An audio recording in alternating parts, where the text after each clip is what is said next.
ustedes también ya lo saben. Todo eso. A ver, vamos a ver.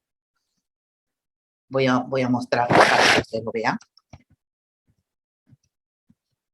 Ya las plagas que son, ya saben, ya todas las plagas que hay, ¿no? Ya, ¿cómo se evalúan las plagas? ¿Ya ves? Como dice, todo cultivo debe estar evaluado, ¿no? Debe, como dice, debe definirse lo siguiente: unidad muestreal, los parámetros, puede ser uno o más, la unidad de medida, patrón de muestreo, qué datos se requiere para evaluar plagas, ¿no? La unidad muestreal. Esa unidad en la que se realiza la evaluación de las plagas y la que se aplica el valor del parámetro que puede ser, ¿no? Esas plagas pueden estar en las hojas, en el fruto, en planta completa, en, ¿no?, raíz, trampas. En cualquiera de estos se le puede encontrar esas plagas. A veces uno coloca las trampas para ver, ¿no?, qué plagas van a caer. Entonces también, o qué cantidad, todo eso es importante en la evaluación de las plagas. Los parámetros, las características de la plaga o su efecto que se desea cuantificar. Parámetros para artrópodos, plaga, insectos, son insectos ácaros, población, infestación, órganos afectados, que pueden ser los frutos afectados, ¿no?, las hojas afectadas, etc. También hay que ver la incidencia, ¿ya?, la severidad, la incidencia, la proporción, ¿no?, porcentual que de unidades de muestras, de muestreo, ¿no?, planta u órganos afectados por la enfermedad, todo eso. Severidad es la proporción aérea, volumen de una unidad de muestreo, que puede ser planta, hoja, fruto, raíz, etcétera, afectada por la enfermedad.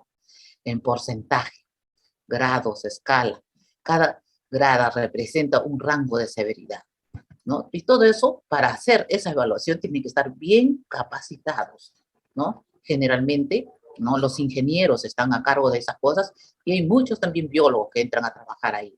Y en la evaluación de las plagas, no se olviden que todas tienen sus cartillas de evaluación. Cada cultivo, ¿no?, tiene su cartilla de evaluación, ¿no? Permite registrar la evaluación de plagas según su distribución en el campo, parcela, ¿no? Evaluación de plagas con distribución uniforme, evaluación de plagas con distribución dispersa o en focos, ¿no? Todo eso se tiene que ver. La evaluación de plagas con distribución uniforme, ¿no?, así vamos a ver, miren, en zigzag. Se determina el recorrido a seguir, patrón de muestreo, que puede ser en zigzag, en X, ¿no?, así como están viendo ahí, ¿no? Y se determinan 10 puntos de evaluación. Ahí están 10 colocados, ¿no? Estos puntitos. 1, 2, 3, 4, 5, 6, 7, 8, ¿no? 9 y 10. Cada uno se toma 10 muestras, ¿no? Unidades muestrales de cada uno, ¿ya? Para que se evalúe. Así, en estos lugares así, que están en los campos de cultivo, se le toma así, 10 muestras. Esas 10 muestras, como dice acá, ¿no? Toditas. Se determinan 10 puntos de evaluación, como ya se les explicó. En cada punto de evaluación se evalúan 10 unidades de muestrales. Tomar en consideración el porcentaje. ¿Ya? Bueno, evaluación de plagas con distribución en focos. Se determina, se realiza en todo el recorrido. Unidad muestral siempre es planta. Se toman 2 datos en cada parcela. Número de unidades evaluadas, número de unidades afectadas. Para cada parcela se calcula la incidencia o el porcentaje de plantas que están afectadas. Se emplean hojas, la hoja auxiliar para evaluación de plagas. ¿Ya? Esa es la forma como se debe hacer. Y estas cartillas, ¿no? Son registros donde se deben de hacer en los 10 puntos de evaluación. Y se nota todo esto. ¿Qué plagas son? Mira sus nombres científicos. La planta que está o es en el fruto, o es en la hoja, ¿no? Etcétera. Ya les he dicho que siempre las cartillas son de acuerdo a la planta que se va a evaluar, ¿no? Un frutal es diferente que una planta del maíz, del algodón, ¿no? Todo eso. Todo de evaluación. Cruzando el campo sí, en esta forma. ¿ya? En 4 cuadrantes. Se va a cruzar así. Tomando una X, se cruza. Oh, ya no lo he movido, disculpen. Dividiendo el campo en 5 puntos, así como esto. ¿Ya? 5 puntos. 1, 2, 3, 4, 5 puntos. ¿No? ¿Ya? Exacto, como ya antes hemos visto. ¿Ya? Se toma todo esto. Esos son los métodos de evaluación. ¿Ya? Y por lo tanto, cuando uno va a evaluar, podemos encontrar controladores biológicos, podemos encontrar plagas, ¿no? Podemos encontrar patógenos también, que son enfermedades en las plantas. Todo eso se hace una evaluación en el campo primero, luego en gabinete. Y así algunos se requieren ya microscópico, porque algunos ingenieros incluso ya tienen una experiencia tremenda y mirando nomás dicen, este es el hongo, es esta cosa, ya lo reconoce, ya conforme van teniendo mayor experiencia. Pero los que están empezando, ¿no? Entonces nosotros como biólogos siempre queremos realmente verlo, ¿no? Siempre se lleva al microscopio. Entonces todo eso está en campo y se tiene que evaluar. Esa era la partecita que faltaba y no se olviden, las fichas de evaluación siempre son de acuerdo al cultivo que es. Y también en lo que le sigue es la granada también, ¿no? Y hay muchos otros productos, ¿no? Pero los principales productos, como hemos estado diciendo y les dije que anotaran, no se olviden, en primer lugar, Ica, en la región de Ica es la uva, mandarina, tomate, cebolla, ¿no? Palta. Después vienen otros y hay otros que son en menor cantidad. Y también a qué lugares se exporta también, yo les dije que anotaran, no se olviden. A muchos países se hace la exportación, pero los principales países que ocupan los primeros lugares es Estados Unidos en primer lugar, Países Bajos, segundo lugar, Reino Unido, Alemania, España, Suecia, Hong Kong, entre otros. ¿Ya? Hasta Australia y a otros países más se van. Y a países latinoamericanos también. Y les digo, pero estos lugares son los que se hace la agroexportación en mayor cantidad. No se olviden todo esto, lo que hoy día se ha tratado, lo que ICA produce y lo que nuestro país, ¿no? También se beneficia con toda esta producción, ¿no? Que a veces no se le da todo el valor que realmente no tiene, el apoyo que se necesita, ¿no? Vamos a ver que para la próxima semana vamos a hacer otro tema. Esto de acá, bueno, ustedes no han llevado cultivos agroecológicos, ¿no? No han llevado, ¿no? El curso. ¿Llevaron curso de cultivos agroecológicos? No, No, Ya, bueno. Esto también es una parte de cultivos agroecológicos y para poder producir, ¿no?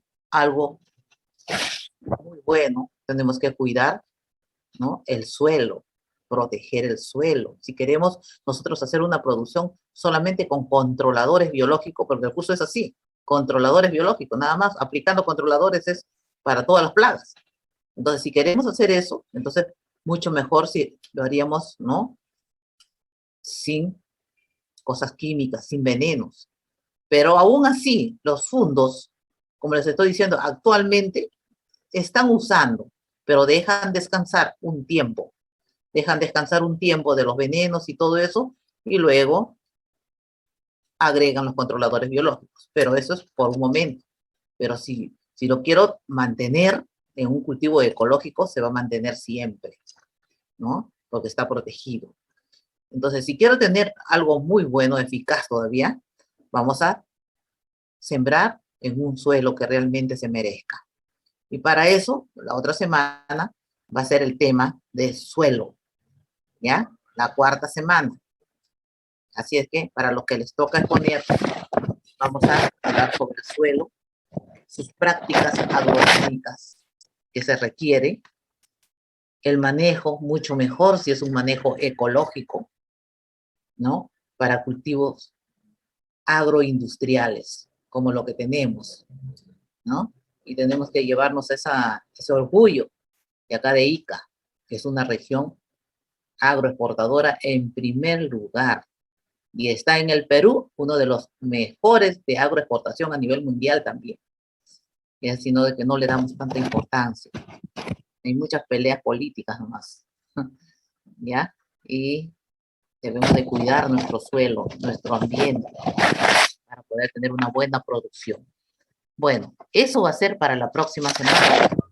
Espero que haya quedado bien claro lo que yo les he hablado respecto a lo que se está haciendo, se ha hecho la explicación de los principales cultivos de la región que originan agroindustria y lugares de exportación, ¿no? ¿A qué lugares se exporta? Entonces, han anotado, quedado claro, insectos y ácaros, ¿ya? Y hasta en un gramo de suelo, vamos a ver que contiene unas 50.000 bacterias, 400.000 hongos, 50.000 algas. ¿Por qué decimos algas? Hongos y todo eso. Hasta las algas cumplen una función tremenda, porque las algas, que ustedes saben, están ahí y muchas de ellas incluso son nutrientes para el mismo suelo, se descomponen, ¿no? Vamos a ver. Y también hay protozoarios, etcétera.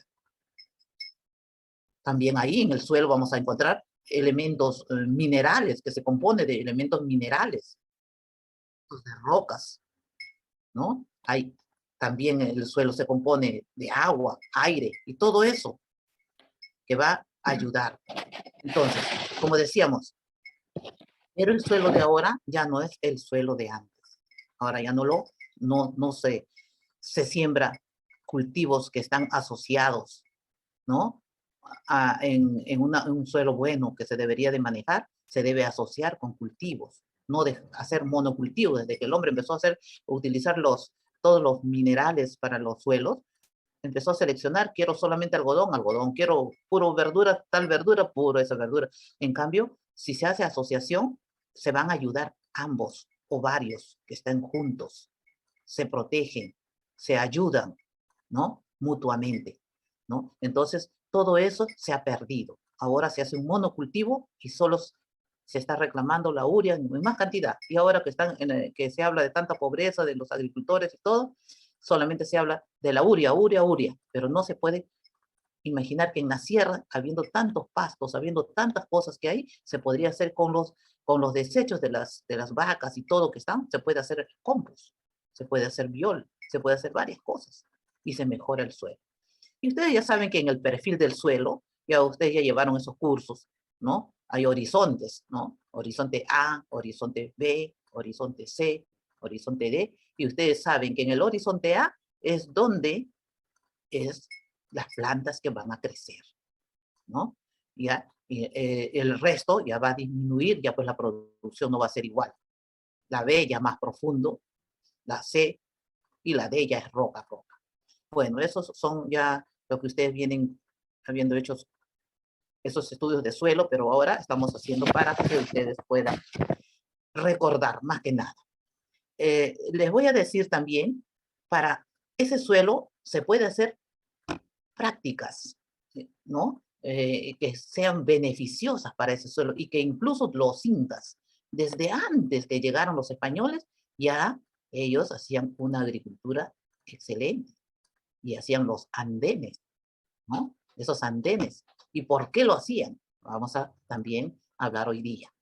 ¿Ya? Entonces, para eso vamos a ver las prácticas agronómicas para la conservación del suelo, para que se conserve ese suelo, ¿no? Si es en la sierra, ¿cómo se hace esas prácticas? ¿No? No se siembra en forma longitudinal. Si ustedes van a la sierra, van a ver en forma transversal a la ladera. Entonces vamos a ver ahora, ¿ya? A ver, por favor, ¿se entiende lo que les estoy hablando? Sí, Miss. Ya, a ver, atiendan. ¿Está?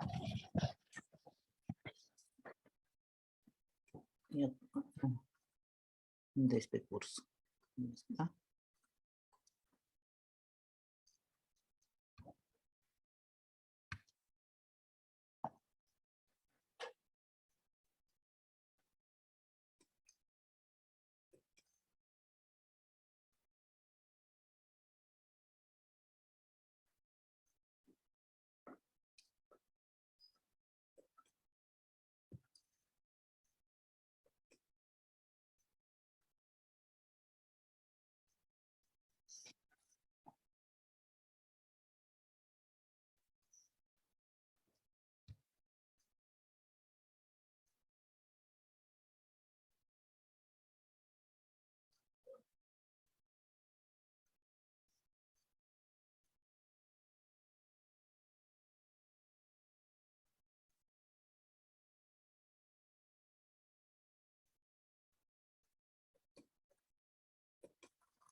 Ya. A ver, ¿todos están viendo bien? Sí. Ya. Entonces, si nosotros queremos llevar a cabo un buen cultivo, mire, en cultivos, en lo que es control biológico, atiendan por favor, y les digo, en control biológico lo ideal es hacer una agricultura ecológica, pero en eso atiendan también. Ya se está usando aún en la agricultura convencional, que es la que están echando agroquímicos, abonos químicos y todo, están utilizando. ¿Por qué les estoy enseñando esto? Porque la diferencia, si yo quiero conservar realmente estos controladores biológicos, lo ideal es en una agricultura ecológica, porque ahí yo lo voy a mantener, los puedo cuidar, los puedo proteger y le puedo incluso alimentar si en caso le faltara, pero que generalmente ellos ahí van a permanecer. En cambio, yo le puedo preguntar esto en el examen.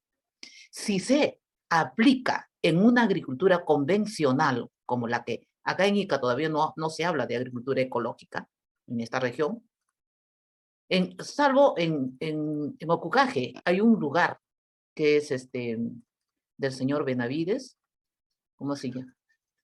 Samaca.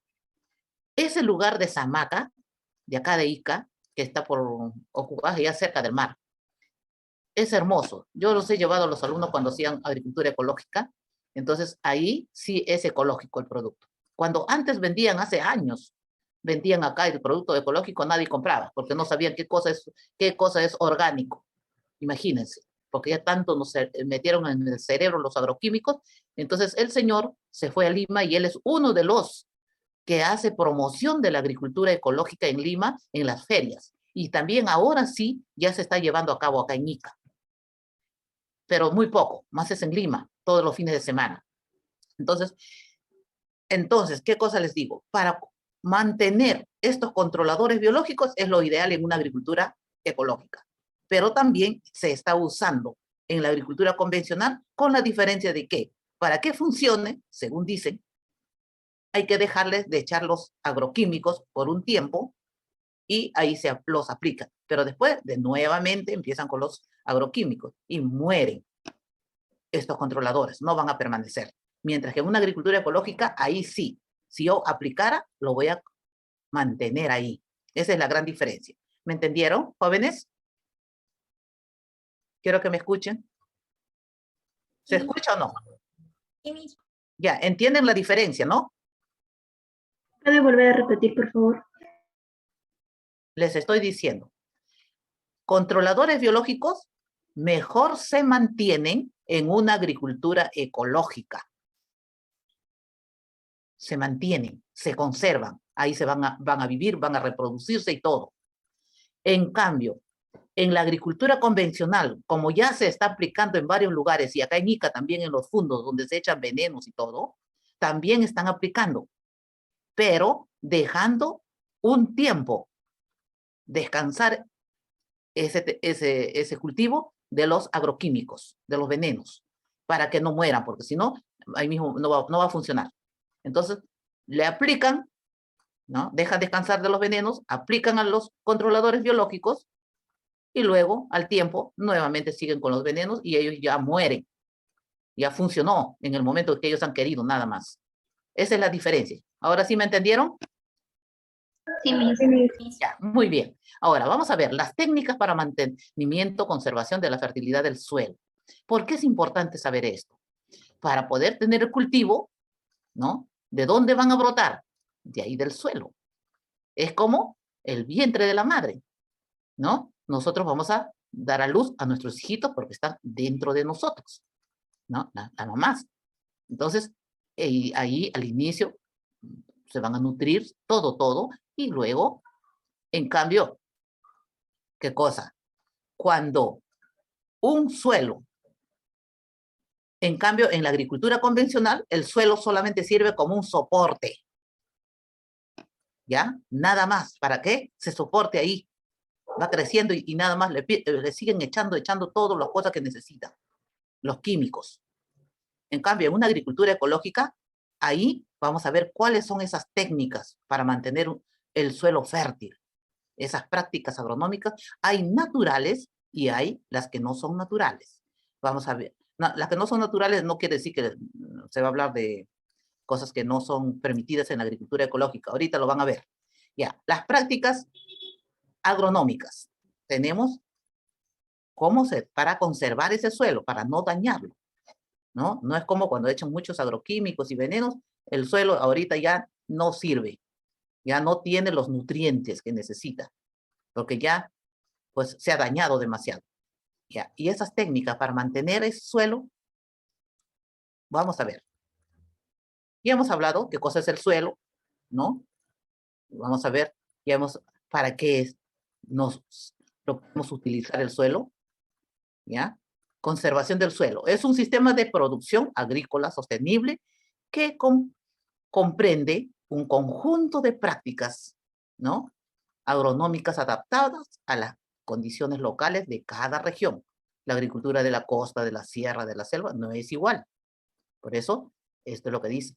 Y las exigencias del cultivo, cuyas técnicas de cultivo y de manejo de suelo evitan su erosión y degradación.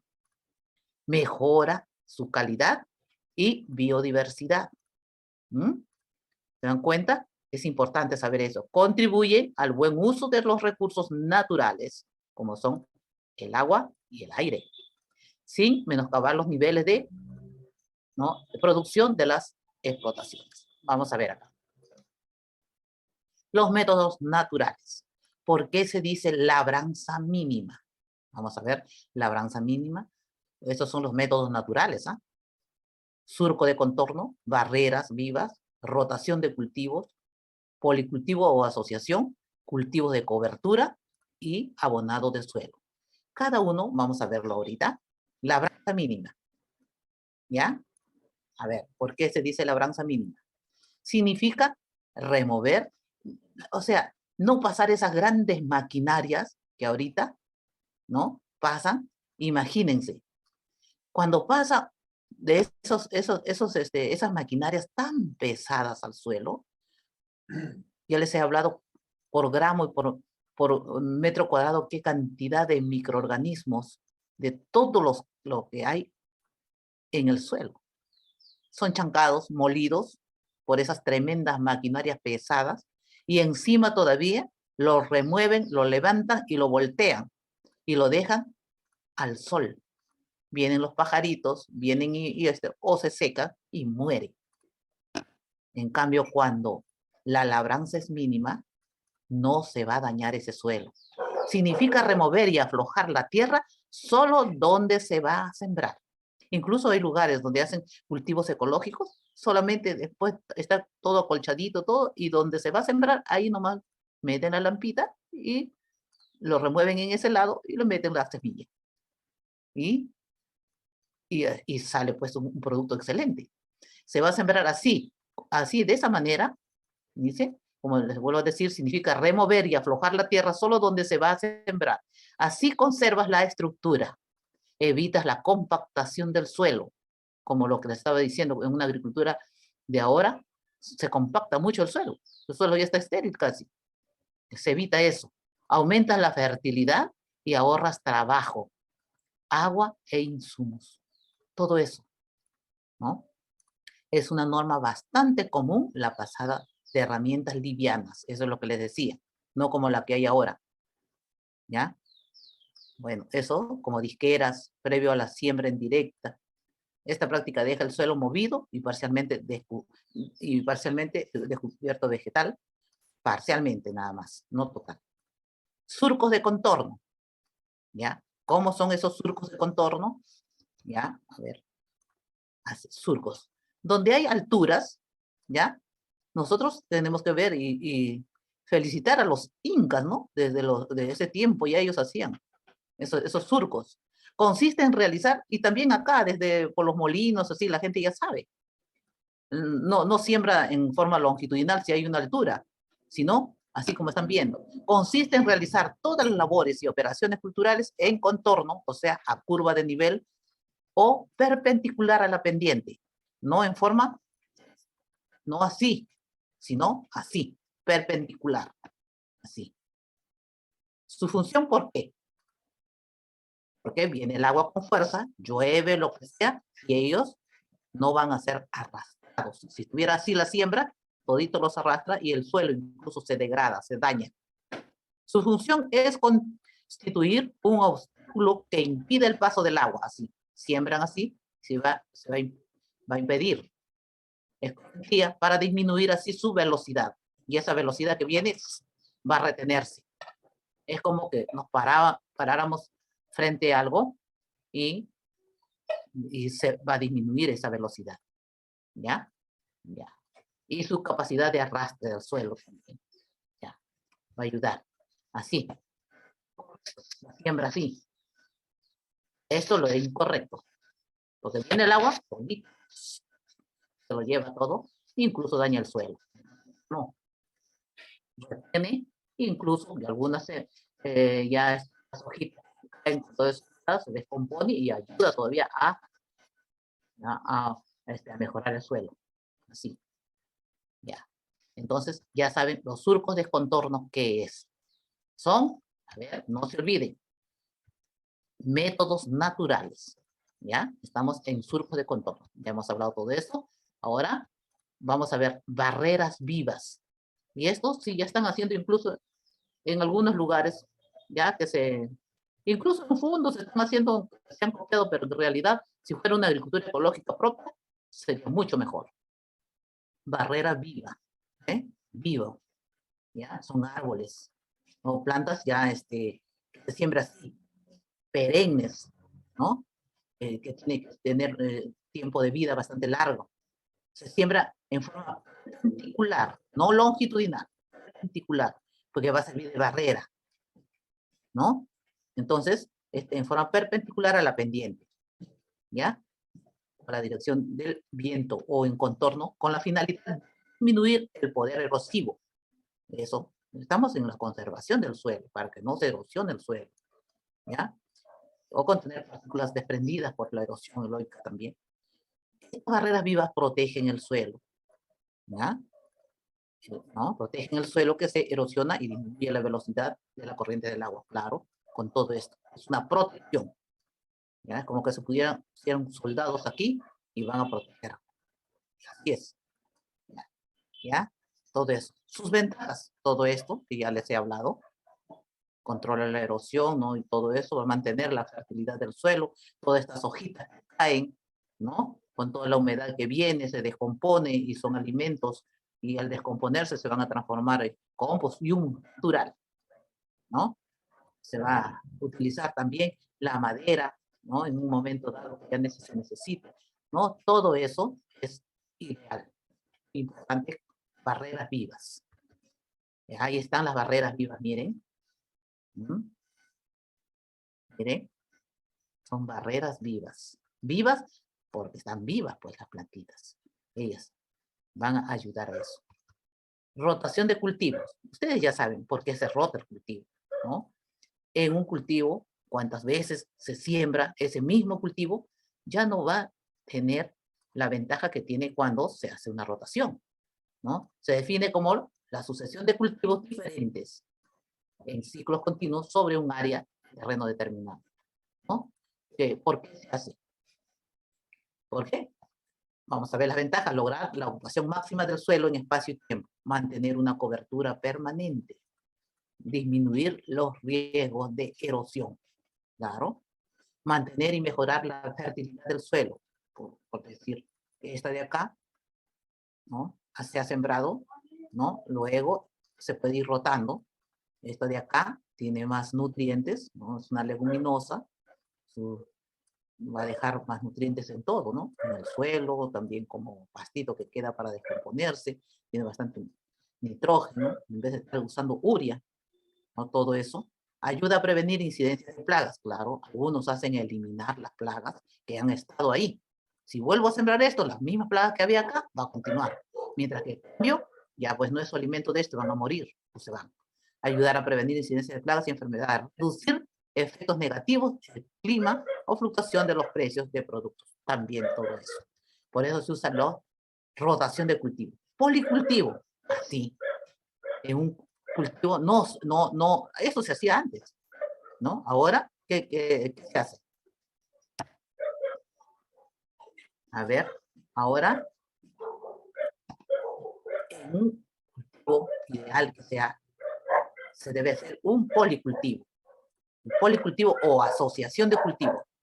Asocio porque se va a beneficiar este de el otro del otro, ¿no? Ayuda también a mejorar el suelo, ¿no? Ayuda a todo, ¿no? Se van a beneficiar ambos.